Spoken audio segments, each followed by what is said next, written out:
अरे अरे आग लग गई, आग लग गई, आग लग गई। अरे बुझा नहीं है। अरे पानी आ गया।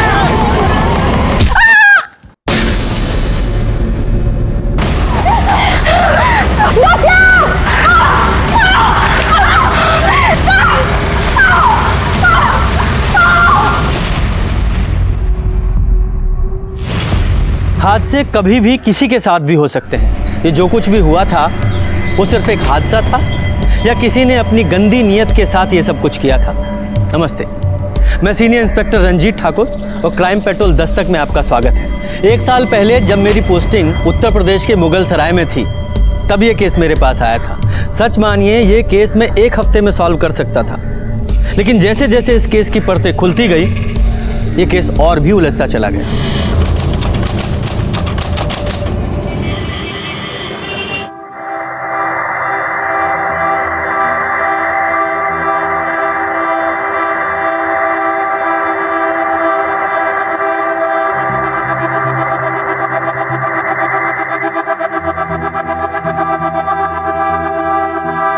दुल्हन के माता पिता कहाँ हैं?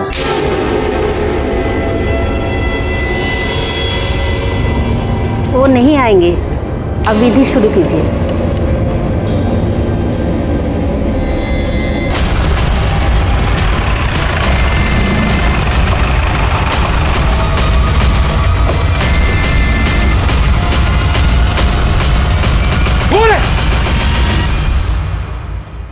कमीना कहीं का हमारी बेटी को जबरदस्ती उठाकर शादी कर रहा है। नहीं सर, रुक्मिणी अपनी मर्जी से शादी कर रही है। ये अरे काहे के पीछे हटिए, हम है ना यहाँ। तुम बताओ, ये शादी तुम्हारी मर्जी के खिलाफ हो रही है? नहीं सर, ये शादी हम अपनी मर्जी से कर रहे हैं। अरे काहे की मर्जी? सर, ये हमारी नाबालिग बेटी को बहला फुसला रहा है। नहीं सर, हम नाबालिग नहीं है। हमने 2016 में 10वीं पास की थी। ये देखिए, हम 19 साल के हैं। अरे ये सर्टिफिकेट सब झूठा है सर। अब आप झूठ क्यों बोल रहे हैं? ये जब छोटी थी ना तो हम इसका दाखिला 5वें में करवा दिए थे सीधे। अभी 18 की भी नहीं हुई है। ए, तुम बहुत जवानी फूट रहा है तुम्हारा। अभी बताते हैं तुमको। रुकिए, रुकिए। कैसी बातें कर रहे हैं आप? आपकी बेटी है ना ये? आपके मुंह से ऐसी बातें शोभा देती हैं उसके लिए? और ये जो हमारे मुंह पे कालिख पोत रही है इसका क्या सर? ये देख रहे हैं, इसके पास सबूत है कि ये बालिग है। आपके पास कोई ऐसा सबूत है कि ये नाबालिग है? अरे इसे शादी करने से कोई नहीं रोक सकता। पीछे हटाइए ना, आप भी पीछे हटिए। चलिए, आप कीजिए।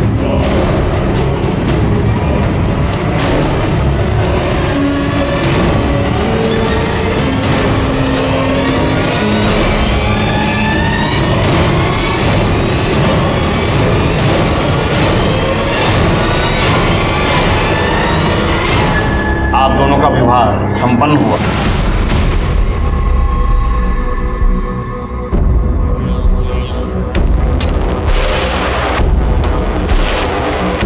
देखिए, हम समझ सकते हैं कि आपको बहुत तकलीफ हुई होगी। रुक्मिणी ने आपकी मर्जी के खिलाफ शादी की है, लेकिन हम आपको आश्वासन देते हैं कि हम इसका हमेशा ख्याल रखेंगे। अगर हो सके तो हमारे नए जीवन के लिए हमें आशीर्वाद दीजिए। ये क्या कर रहे हैं आप लोग?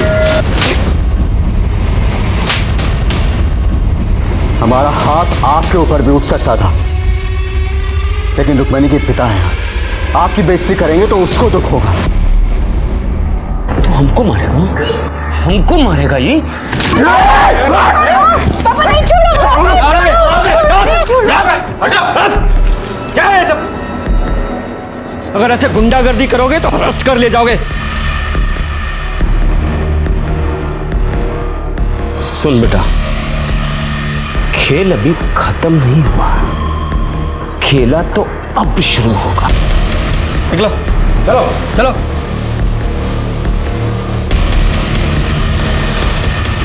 चलिए।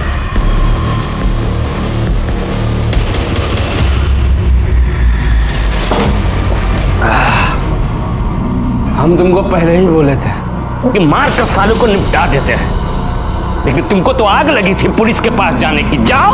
अरे हमने तो सोचा था कि पुलिस आके सारा खेल खत्म कर देगी, ये शादी रुकवा देगी, लेकिन छोड़ेंगे नहीं सालों ना, छोड़ेंगे ना। पंकज यार थोड़ा जल्दी हाथ चलाओ यार, सुबह से कोई काम आगे बढ़ता ही नजर नहीं आ रहा है हमको।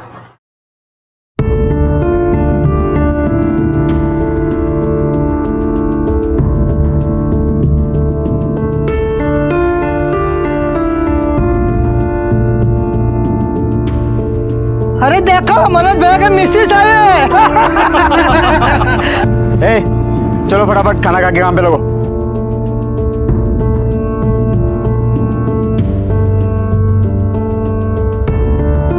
कैसा बना है? तुम खाई? हम खा लेंगे।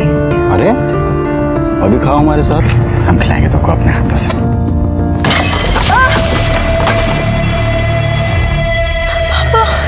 साला तुम्हारा तो ऐसी हालत करेंगे ना कि जिंदगी भर हलक से निवाला नीचे नहीं उतरेगा। हमारी बेटी को फंसाया। पापा नहीं, पापा पापा नहीं। मेरे भाई को मारने की हिम्मत कैसी तुम लोगों की? छोड़ेंगे नहीं। अरे देख लेंगे तुमको, हम भी जाओ। याद रखना। मनोज चल, निकलो। मनोज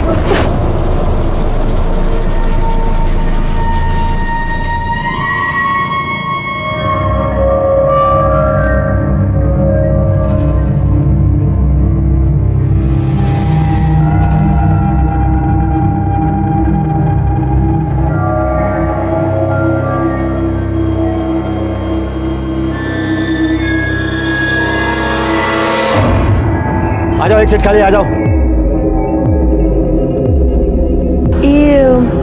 ये पटेल नगर किधर पड़ेगा? पटेल नगर पास में ही आइए, मैं आपको छोड़ दूं। अरे यार बीच में कहाँ पता चला? मेरा नंबर है। अरे भाई मेरा नंबर है। अरे तू जाना यार, दिमाग खराब कर। मैं आपको छोड़ देता हूं। मैं छोड़ता हूं, आप इधर आइए। आइए बैठ जा, बैठ।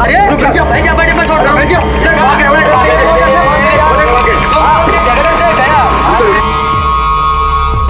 अरे अरे आग लग गई, आग लग गई, आग लग गई। अरे जल्दी आओ, कुछ नहीं है। अरे बाहर आ गया।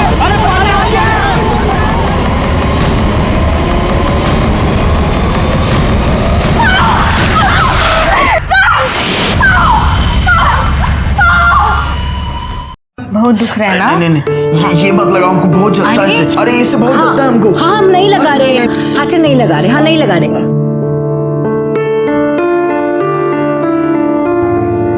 अरे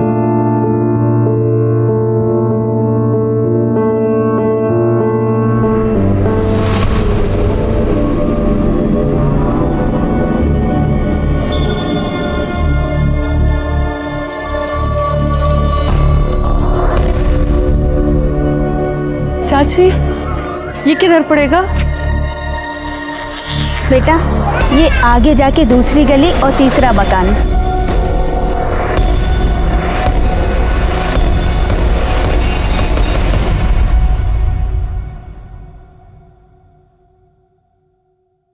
चलिए उठिए, काढ़ा पी लीजिए, आपका बदन दर्द ठीक हो जाएगा।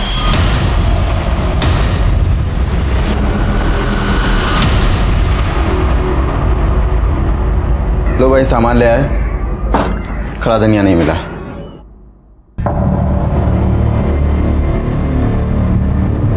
क्या हुआ? हम जब से बाहर से आए हैं तब से देख रही हूँ बहू अंदर बैठी रो रही है। अरे हम तो पूछ पूछ के थक गए, कुछ बताती नहीं। तुम ही जाकर देखो क्या हुआ है। पकड़ो हम देखते हैं। अरे क्या हुआ? काहे रो रही हो? अब देखो ये मत कहना कि घर की याद आ रही है। तुमको पता था ना कि ये सब आसान नहीं होने वाला है। हमें पता था, पर हमें ये नहीं पता था कि तुम्हारा भाई हम पे जबरदस्ती करेगा। ऐसे कहाँ शर्मा रही हो? कभी देखी नहीं होगा। भैया छोड़िए हमें।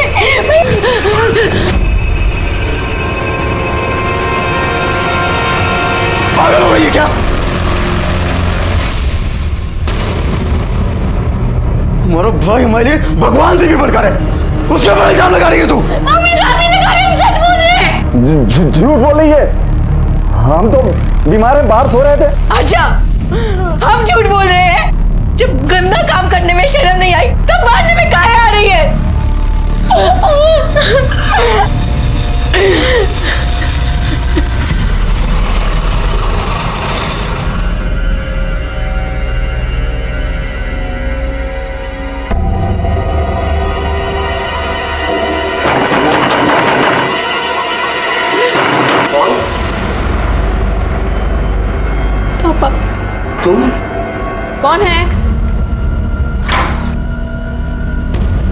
लेने आई हो अब यहाँ? पापा, हमें अंदर आने दीजिए पापा। देखिए उसे अंदर आने दीजिए। हम आपके हाथ जोड़ते हैं। अब और कितना तमाशा करेंगे आप? बेटी है हमारी, हमने कहा ना, उसे अंदर आने दीजिए।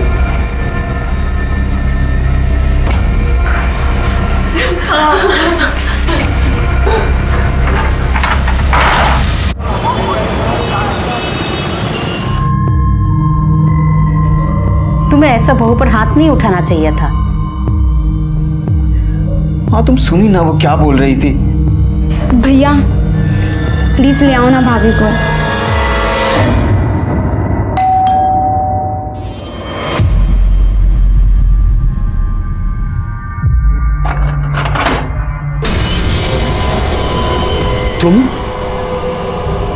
तुम यहाँ क्या करने आए हो?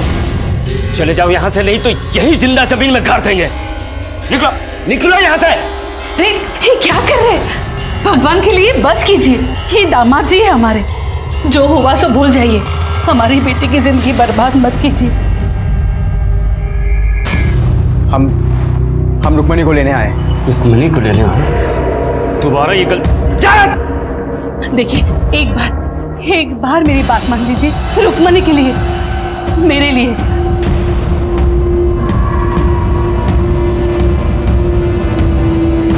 अरे ये सुन, हम सब कुछ भूलने को तैयार हैं, लेकिन एक शर्त पर। हमारी बेटी को दोबारा मत रुलाना। उसकी आंखों में आंसू नहीं देख सकते। अरे माना कि दिल से कठोर है, लेकिन बाप है उसके। तुम क्या देख रही हो? अरे दामाद जी पहली बार आए हैं, कोई अच्छा खाना बनाओ।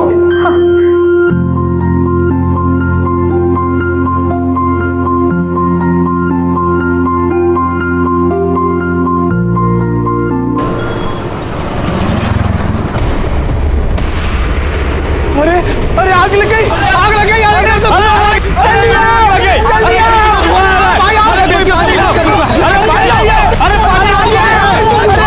भाई, अबे हमारे बेटियों से भाग के कमरे में आग लगी। अरे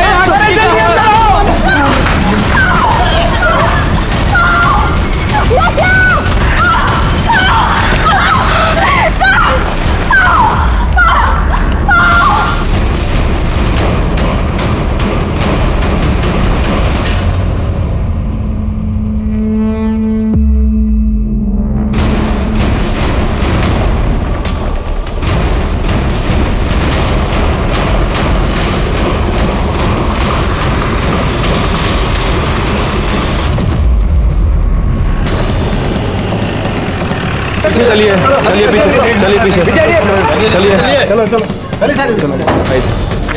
सर 2 लोगों की बॉडी थी, मनोज और रुक्मणी। काफ़ी बुरी तरह से जल गए थे। मनोज की तो मौका वारदात पर ही मौत हो गई। रुक्मणी को हॉस्पिटल भेज दिया गया। ये रही सर मनोज की बॉडी।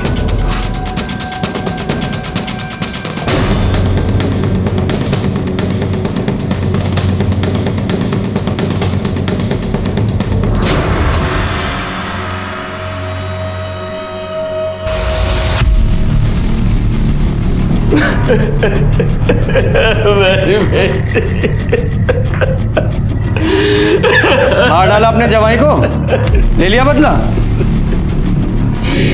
नहीं सर, हमने कुछ नहीं किया। हमने तो उन्हें माफ भी कर दिया था। वो दोनों यहाँ क्या कर रहे थे?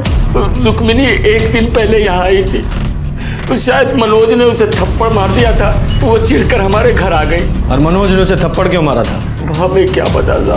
रुक्मिणी की माँ ने भी उससे पूछा, लेकिन उसने कुछ नहीं बताया।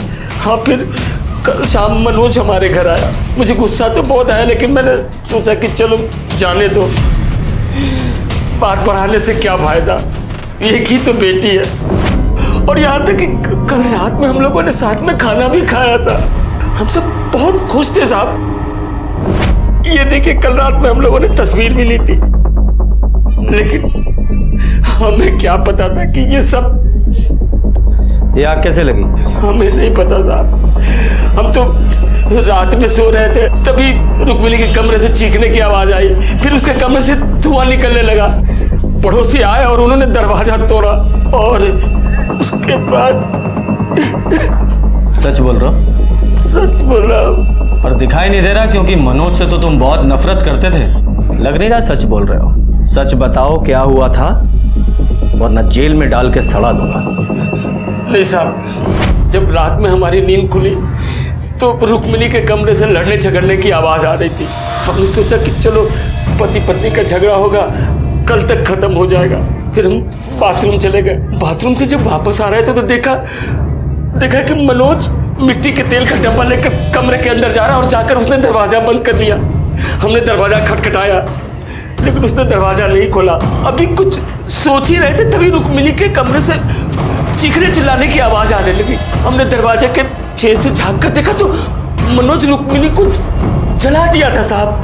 फिर हमने देखा कि मनोज को भी आग लग गई है।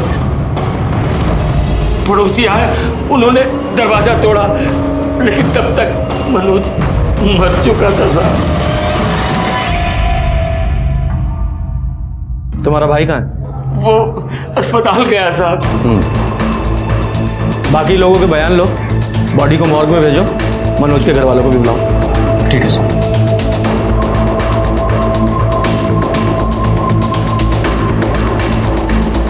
साहब एक मिनट बात करनी है आपसे। बोलिए। हमारा नाम सूरज है।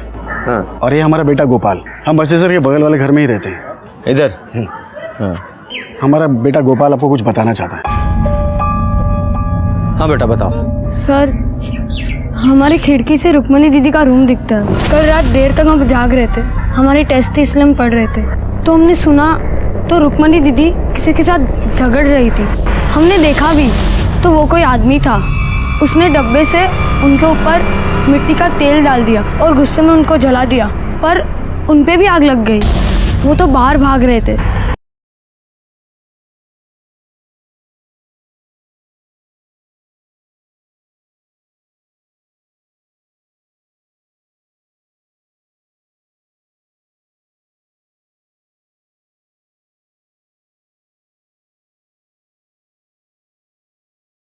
मैंने ही जाके पापा को जगाया था। साहब हम तुरंत दौड़ के बाहर आए थे और तब तक तो बेटा हाथ इधर लाओ। इतने बुरी तरीके से किसने मारा था? वो मास्टर जी ने। इतने बुरी तरीके से?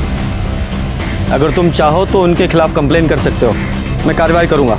साहब शिकायत की कोनो जरूरत नहीं है। अब ये बच्चा है, गलती हो गई इससे, होमवर्क नहीं किया तो मार तो पड़ेगी। होमवर्क किया करो। हाँ? तो सर इन लोगों के हिसाब से पति और पत्नी के बीच में झगड़ा हुआ। पति ने गुस्से में आकर पत्नी को जलाने की कोशिश की और खुद उस आग में जलकर मर गया, और अब पत्नी जिंदगी और मौत के बीच जंग लड़ रही है। अब इन लोगों ने जो रामायण सुनाई है उसके हिसाब से तो ऐसा ही लग रहा है। अब ये रुक्मणी ही कंफर्म कर सकती है कि इस कहानी का असली रावण कौन है।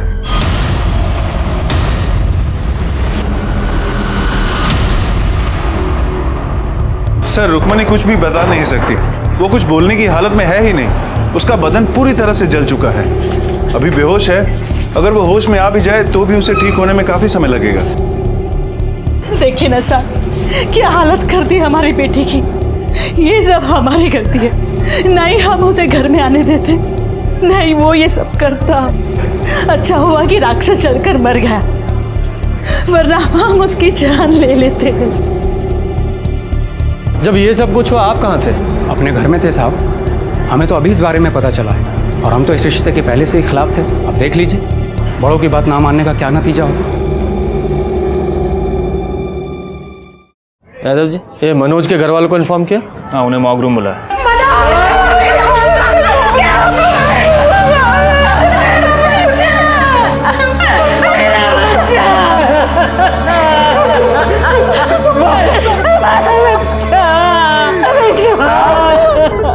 उस प्रोफेसर ने हमारे भाई को मारा साहब, छोड़िएगा मत साहब उसको। आप शांत हो जाइए।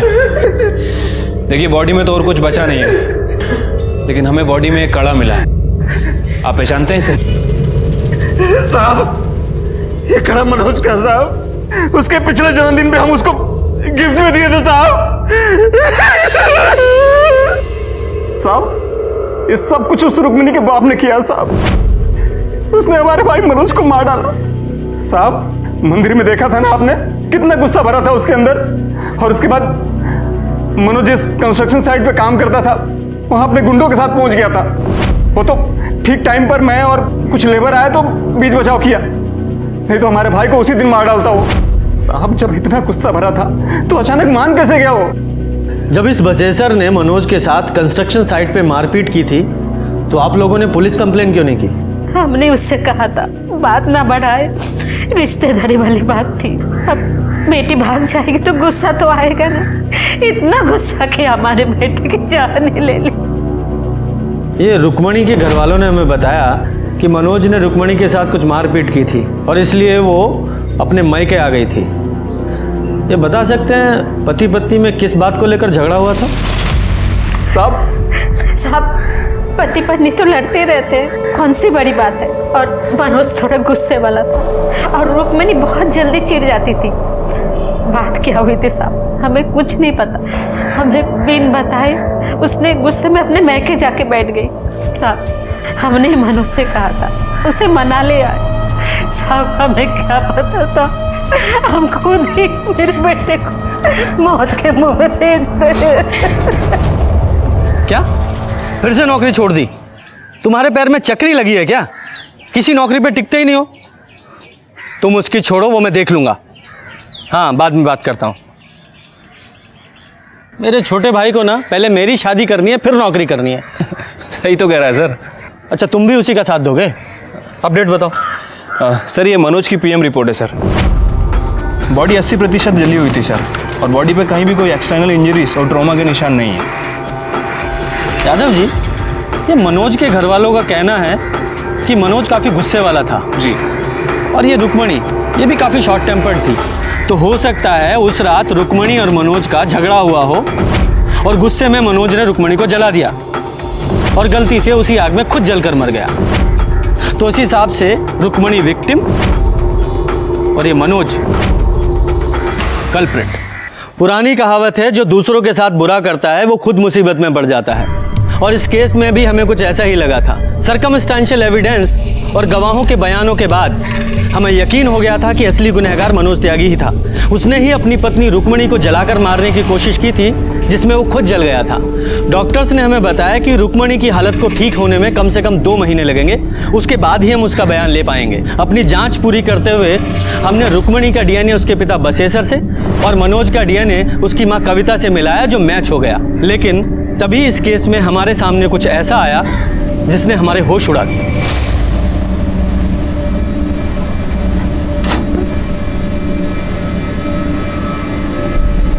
सरोज जल्दी नीचे आ सरोज। अरे कहाँ रह गई थी सरोज? जी अम्मा जी वो हम छत पर ना कपड़े सुखा रहे थे। अच्छा सुन, बाहर बिरजू आया है, उसका हिसाब देख ले जरा, ठीक है? अच्छा सुन, 1 मिनट रुक। मुझे लगता है थोड़ा हिसाब उसका और बनेगा, तो तू एक काम कर, तू ये सारे पैसे ले जा, ठीक से हिसाब कर और बचे हुए पैसे लेके आ। चल जा। काय टुकुर टुकुर देख रही है?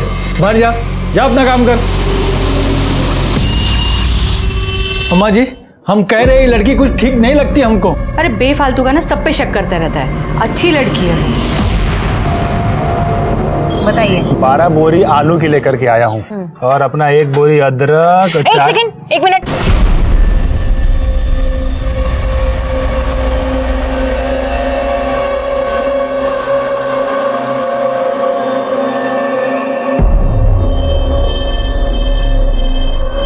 क्या ये काहे ऐसे बत्तीसी दिखा रहे हो हमें? हाँ ये लो काम करो, काम पे ध्यान दो।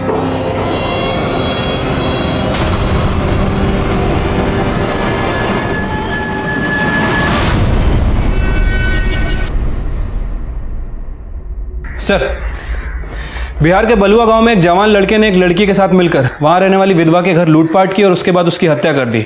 सर उसका नाम दुर्गा देवी था, 65 साल की थी और काफ़ी अमीर थी। बाकी की फैमिली दिल्ली में रहती है। और सर ये दोनों कल्पिट बिरजू और सरोज उसी के घर काम करते थे। सर बिहार पुलिस ने बताया कि वो दोनों कल्पिट मुगल सराय की तरफ आए हैं। सारी डिटेल सर्कुलेट करवा दीजिए। हाँ सर, लेकिन एक बार फोटो तो देख लीजिए। ऐसा क्या है फोटो में?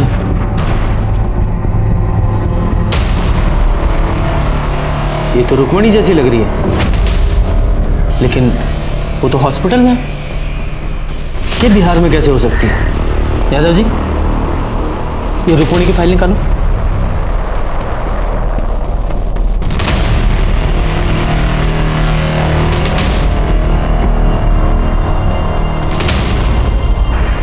देखिए सर, दोनों के हाथों पर बिल्कुल सेम जगह ही टैटू है।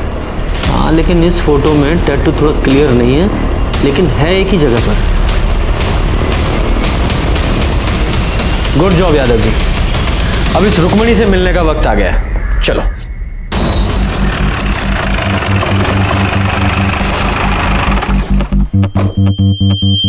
सर, आप ये सही नहीं कर रहे हैं। देखिए, हमें पता है हम क्या कर रहे हैं। इतनी मुश्किल से तो ये ठीक हो रही है।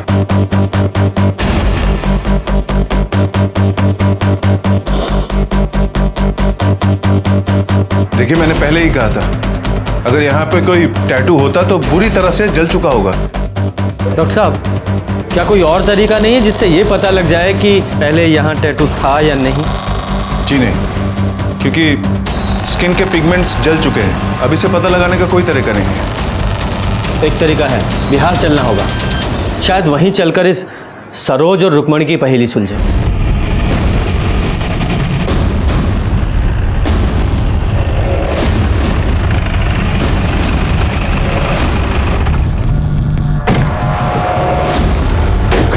यही घर है सर। और ये पुलिस वाले यूपी से आए हैं साहब। तुमने जो बयान हमको दिया था, तुम्हारे मुंह से सुनना चाहते हैं। वो क्या है कि तुम्हारे अम्मा जी के कातिलों का पता लगाना है ना। छोड़ना मत साहब उनको। हमारी अम्मा जी बहुत अच्छी थी साहब, बहुत अच्छी थी हमारी अम्मा। ये सरोज यहाँ कब से काम करती थी? साहब कुछ 35-40 दिन हुए होंगे साहब। बहुत पढ़ी लिखी थी साहब, और एकदम सीधी सादी लगती थी। अम्मा जी का तो बहुत ही ख्याल रखती थी, और अम्मा जी भी उस पर बहुत भरोसा करते थे साहब। और ये बिरजू? अम्मा जी का जमीन का बटाई होता है ना, वो बिरजू ही देखता था। यहाँ आता जाता रहता था साहब। वो हिसाब किताब भी सरोज ही देखती थी। जी सर, यहाँ पे काम करने वाले लोगों का कहना है कि सरोज और बिरजू बहुत घुल मिल गए थे। हाँ साहब, हम देखे थे, बिरजू और सरोज में बहुत नजदीकियाँ हो गई थी। अगर तुम्हें हमारी जरूरत है तो सीधे सीधे कह क्यों नहीं देते? साहब, वो जो सरोज थी ना, वो हमेशा डरी डरी रहती थी। डरी डरी मतलब? डरने की वजह तो पता नहीं, लेकिन हमेशा उसके दिमाग में कुछ ना कुछ तो चलता रहता था साहब। ये सरोज कहाँ की रहने वाली थी? पता नहीं साहब। पता नहीं? तो फिर मिली कहाँ? हम वो अप्रैल में पटना गए थे, आके देखा तो यहाँ काम कर रही थी वो। आपने सरोज के बारे में बाकी गांव वालों से बात की? जी सर, लेकिन किसी को भी नहीं पता है कि वो कहाँ से आई थी और यहाँ तक कैसे पहुँची। साहब, हम एक चीज हमेशा देखते रहे कि जब भी अम्मा जी लाकर खोलती थी ना, तो उसकी आँख खुल जाती थी। सच में हम कह रहे साहब कि सब कुछ उसका ही किया धरा है। बिरजू को भी उसी ने फंसाया साहब। साहब, वहाँ अम्मा जी का लाश लाकर के पास पड़ा था, और उस वक्त लाकर खुला था साहब। सर, फ्लावर वॉश को वेपन की तरह यूज किया गया था, जिसे हमने फॉरेंसिक में जमा करा दिया है। ये सरोज के पास कोई मोबाइल था? नहीं साहब, नहीं था। ये अम्मा और बिरजू के पास तो होगा? हाँ, उनके पास था साहब। सर, बिरजू अपना मोबाइल एक मजदूर को दे के गया था, जिसमें मोबाइल डेटा इरेज था और कोई सिम भी नहीं था। सर, हमने अम्मा जी और बिरजू की मोबाइल की CDR रिपोर्ट और मोबाइल लोकेशन दोनों मंगवाई। जल्दी ही मिल जाएगी। गुड। सर, बिरजू के मोबाइल लोकेशन और मोबाइल डिटेल्स में कुछ भी सस्पिशियस नहीं है, लेकिन सर ये अम्मा जी नटवा गांव में भीमा के कांटेक्ट में थी। ये भीमा कौन है? हिस्ट्री शीटर है सर। ह्यूमन ट्रैफिकिंग के केस में कई बार पकड़ा गया, पर हमेशा बेल पे छूट जाता है। लेकिन सर, मेरी समझ में ये नहीं आ रहा है कि दुर्गा देवी उससे बात क्यों करती थी। वो भी पता चल जाएगा।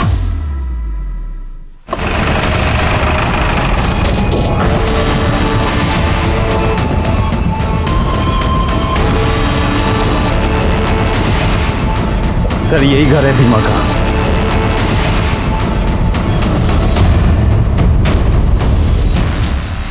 यहाँ तो ताला लगा है। कैसे पता लगाएं सर, कहाँ गया होगा?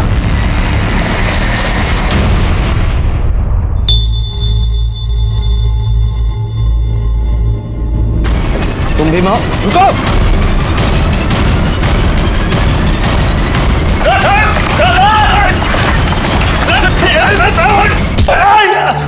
आपको कुछ नहीं पता, आपको कुछ नहीं पता साहब, छोड़ दीजिए। रुको। कितना मारते हो तुम लोग? बहुत लगा? जी साहब। अच्छा पानी पियोगे? हाँ साहब। ठीक है पिलाते हैं, पर पहले सच बताओ, सरोज को तो जानते हो? कौन है, कहां से आई थी, सारी डिटेल्स बताओ उसकी। साहब हम कसम खा के कहते हैं, हमको नहीं पता साहब। अम्मा ना सच बोलती थी, ये लातों के भूत बातों से नहीं मानते। तुम लोग ना अपने तरीके से पूछ लो, मुझे तो ये कुछ बताएगा नहीं। साहब रुकिए साहब, बताते साहब, बताते। बताओ। सब वो दरअसल वो राम लगन आदमी का फोन आया था हमारे पास। वो हमको बोला कि उसके पास एक 19 साल की एक लड़की है जो बहुत ही खूबसूरत है, उसका हाथ पैर भी ठीक ठाक है। तो साहब 1 लाख में हमारा डील फाइनल हो गया। उसके बाद साहब हम 5 दिन अपने साथ ही रखे नटुआ गांव में, बस इतना ही साहब। फिर 5 दिन बाद क्या किया? वो अम्मा जी को बेच दिए थे 1.5 लाख रुपए में। ये राम लखन का जो फोन आया था मोबाइल से आया था? जी। यादव जी सर, उस नंबर को ट्रेस करो। कहाँ का रहने वाला है ये? जी यूपी। तो लड़की को तुमने यूपी से उठाया? साहब ये तो हमको पता नहीं है, लेकिन यूपी और बिहार का जो बॉर्डर है ना, वहीं पर लेन देन हुआ था। कब हुआ था? 11 अप्रैल रात को हुआ था। मतलब जिस रात रुक्मणी और मनोज को चलाया गया? ठीक है, very good sir. Ram Lakhan का फोन ट्रेस हो गया है सर। ये राम लखन और कोई नहीं बल्कि बसेसर दुबई है, रुक्मणी का पिता। क्या? तो क्या ये सरोज और रुक्मणी दोनों एक ही हैं? अगर ये सरोज रुक्मणी है तो फिर वो लड़की कौन है जो हॉस्पिटल में है? या फिर दोनों जुड़वा बहनें हैं? सर जो लड़की हॉस्पिटल में है उसका डीएनए बसेसर दुबई के डीएनए से मैच भी हुआ था। बड़ी उलझी हुई पहेली है।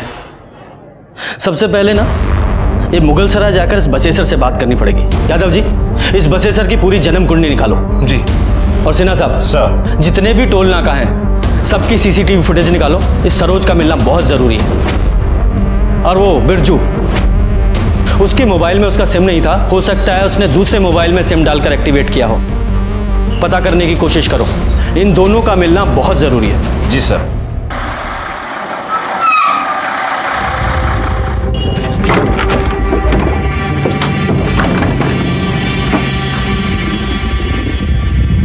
सुनिए, हम ऐसे कब तक इधर उधर भागते रहेंगे? हम जाने ये सब कब खत्म होगा। देखो तुम ज़्यादा परेशान मत हो, बस थोड़ी देर का तो बात है। हम आज रात को बनारस से गाड़ी पकड़ेंगे, उसके बाद निकल जाएंगे। फिर हमको तो कोई टेंशन नहीं है वहाँ पे। चलो अब। हमें बहुत भूख लग रही है और हमारा गला भी सूख रहा है। गला तो हमारा भी सूख रहा है, लेकिन करे क्या? एक काम करो, आओ तुम इधर आओ, तुम यहाँ बैठो, हम तुम्हारे लिए कुछ खाने को लेकर के आते हैं। जाना मत यहाँ से कहीं।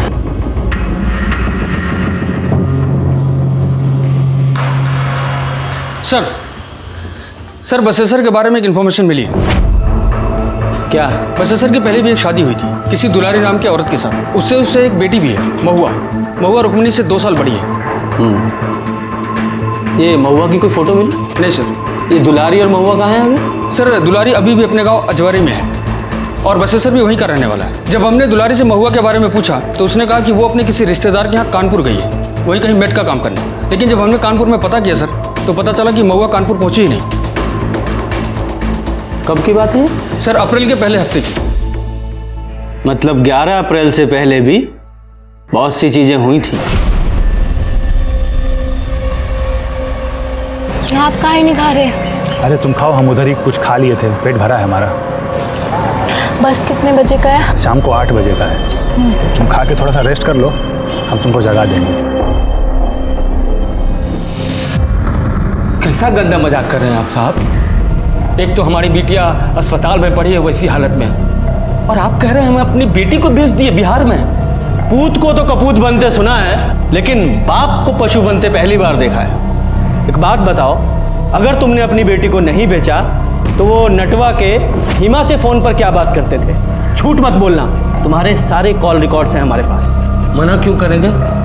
उससे हमारी बात होती थी, हमारे बचपन का दोस्त है, तो कभी कभार फोन पे बात हो जाया करती है। लेकिन इसका मतलब ये थोड़ी है कि उसे हम लड़की बेचें, मतलब अपनी बेटी को। तो फिर ये भीमा ऐसा क्यों बोल रहा था? कहा है कि उसका दिमाग खराब हो गया, साथ में आप लोगों का। क्या बकवास कर रहा है तू? अरे आप ही लोग ना वो टेस्ट करवाए थे और बोले कि जो बेड में लड़की है वो हमारी बेटी है।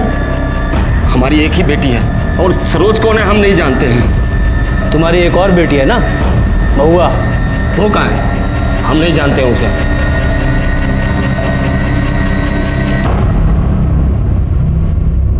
ठीक है, जाओ।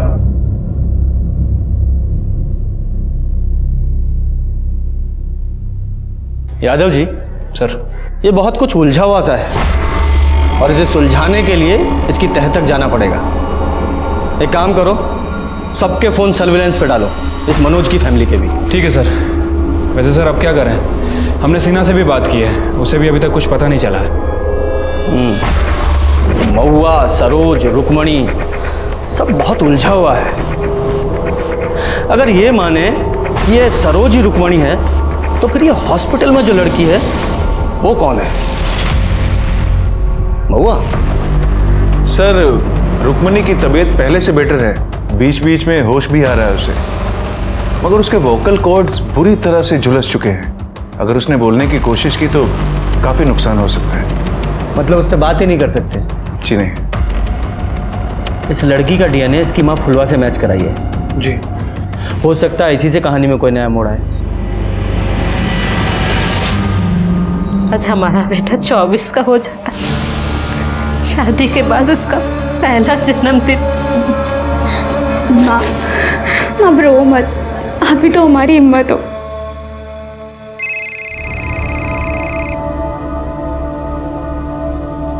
हेलो सर, अभी भी मनोज की बहन नीला को किसी ने फोन किया सर। ये सुनिए सर।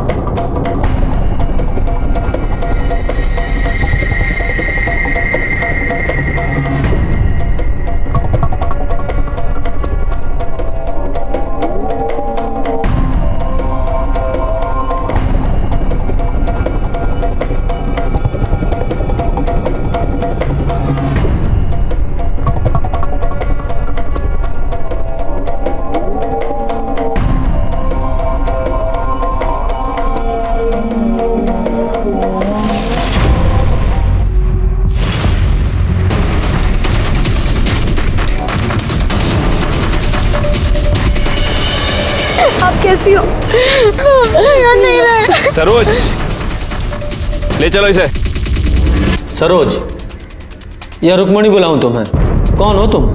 सरोज या रुक्मणी, या रुक्मणी की कोई जुड़वा बहन? नहीं साहब, हम रुक्मणी ही हैं। सबने बहुत कोशिश की कि हम भूल जाए कि हम रुक्मणी नहीं हैं, लेकिन साहब हम रुक्मणी ही हैं। उस रात तुम्हारी मनोज से लड़ाई किस बात पर हुई थी? नहीं साहब, हम दोनों की तो कोई लड़ाई नहीं हुई थी। हम दोनों के बीच तो सब कुछ ठीक था। हम दोनों ने खाना खाया, उसके बाद हम सोने चले गए। फिर अचानक से आधी रात में किसी ने हमें कुछ सुंघाया और हम बेहोश हो गए। हमने भागने की कोशिश की, लेकिन कहाँ भाग रही है? कहाँ भाग रही है? नहीं, समझ नहीं आता तुमको? तुम ऐसे नहीं समझ। रुको, समझाते हैं तुम। हमारे साथ रेप किया और 5वें दिन। एक बात सुन लो, हम तुमको ना अम्मा के पास भेज दिए। हाँ, भेज दिए हैं तुमको। अब से तुम्हारा नाम सरोज है। सरोज, रुक्मणी नाम को भूल जाओ। और अगर तुमने भागने का कोशिश किया ना, तो पता क्या होगा? जो पूरा गांव का मर्द लोग है ना, वो तुम्हारे ऊपर छोड़ देंगे। उसके बाद तुमको और तुम्हारे मनोज को, दोनों को गोली मार देंगे। अम्मा जी बहुत अच्छी इंसान थी, वहां में कोई परेशानी नहीं थी। पर साहब, हम वहाँ कैसे रहते? हमें तो अपने पति के पास जाना था। हम मनोज से बहुत प्यार करते थे साहब। हमारे पास कोई फोन भी नहीं था जिससे कि हम मनोज को फोन कर सके। वहाँ हर वक्त हम पर सब लोग नजर रखते थे साहब। ऐसा लगता था जैसे हमें वहाँ कैद करके रखा हो। फिर हमें एक आदमी मिला वहाँ पे, बिट्टू नाम का। वो अम्मा जी की जमीन पे बटैये पे काम करता था। हमने उससे जानबूझकर दोस्ती की। हमने बिट्टू से कहा कि हमें यहाँ से भागना है। उसने कहा उसके लिए हमें पैसे चाहिए होंगे। हम दोनों ने मिलकर एक योजना बनाई कि तिजोरी से सारे पैसे निकालकर हम भाग जाएंगे।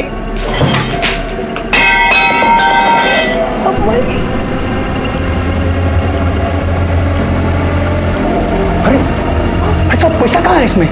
तुमने कहा बहुत सारे पैसे हैं।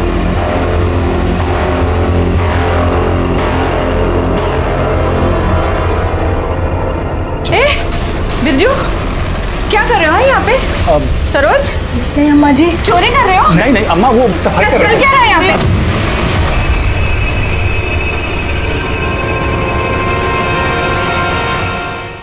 तो तुम यहाँ मुगल सराय आना चाहती थी मनोज के पास? हाँ साहब, और हमें पता चला मनोज। फिर साहब हम इधर उधर भागते रहे। हरिदासपुर बस स्टैंड पर बिट्टू ने हमारे खाने में नशे की गोली मिला दी और हम बेहोश हो गए। बिट्टू वो बैग लेकर भाग गया जिसमें सारे पैसे थे। फिर हमने एक आदमी के फोन से नीला को फोन किया।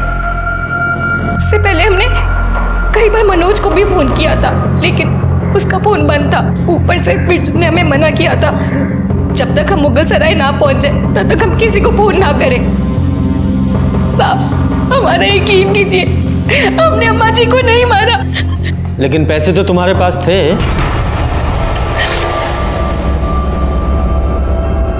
हाँ साहब,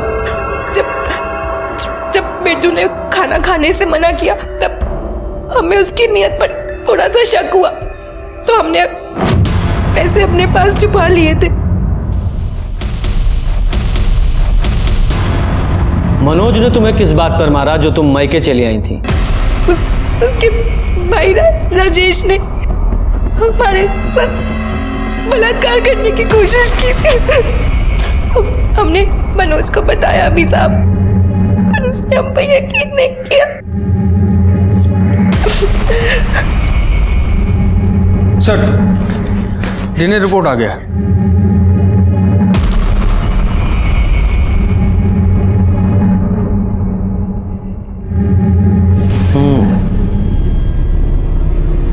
मुझे तो उसी दिन उस बसेसर के पड़ोसी सूरज पर शक हुआ था।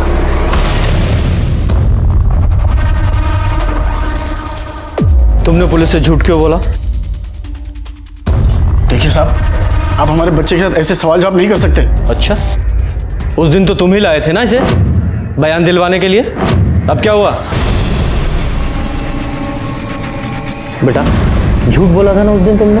सर हमें कुछ नहीं पता था, हमने कुछ देखा भी नहीं था। वो तो पापा और बसेसर चाचा ने जो कहने को बोला था वो अपने आप को कह दिया।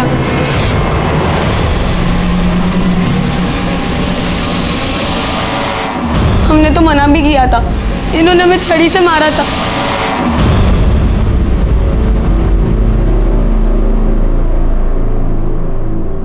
तुम्हारे खिलाफ सारे सबूत हैं हमारे पास। अब फटाफट सारी सच्चाई बताओ।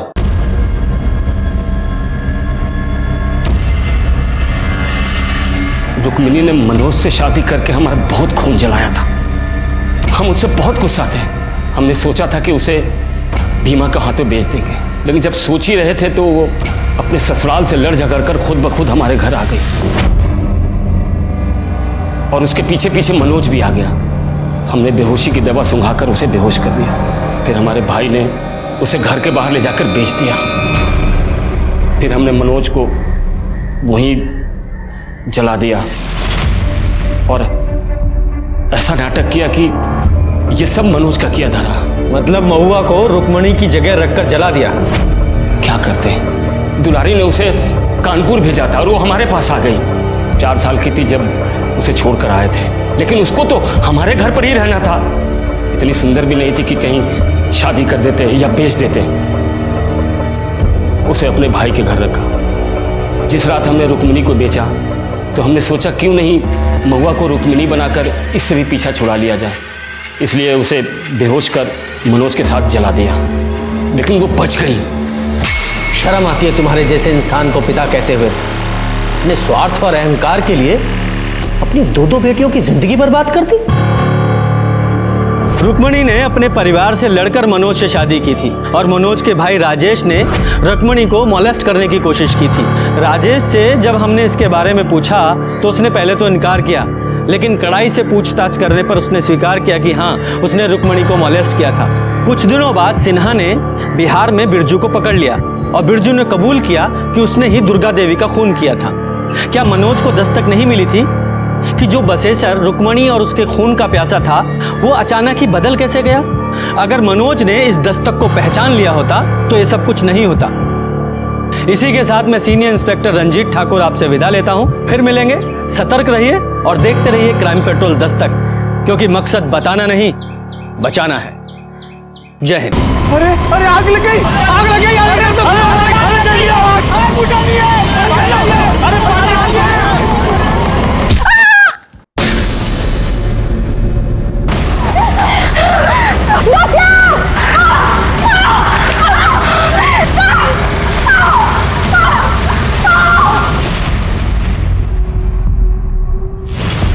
हादसे कभी भी किसी के साथ भी हो सकते हैं। ये जो कुछ भी हुआ था वो सिर्फ एक हादसा था या किसी ने अपनी गंदी नीयत के साथ ये सब कुछ किया था।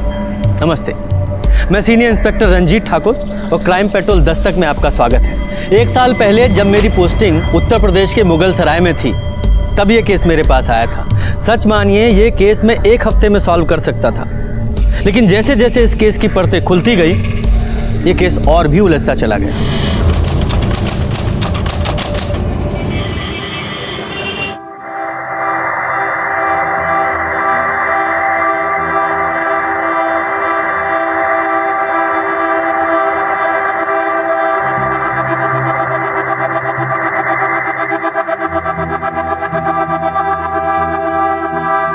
दुल्हन के माता पिता कहाँ हैं?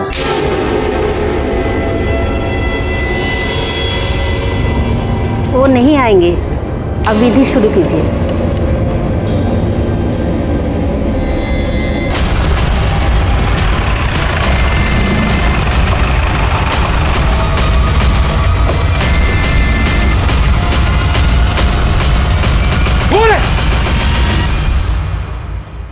कमीना कहीं का हमारी बेटी को जबरदस्ती उठाकर शादी कर रहा है। नहीं सर, रुक्मिणी अपनी मर्जी से शादी कर रही है। ये अरे काहे के पीछे हटिए, हम हैं ना यहाँ। हम सब कुछ भूलने को तैयार हैं, लेकिन एक शर्त पर।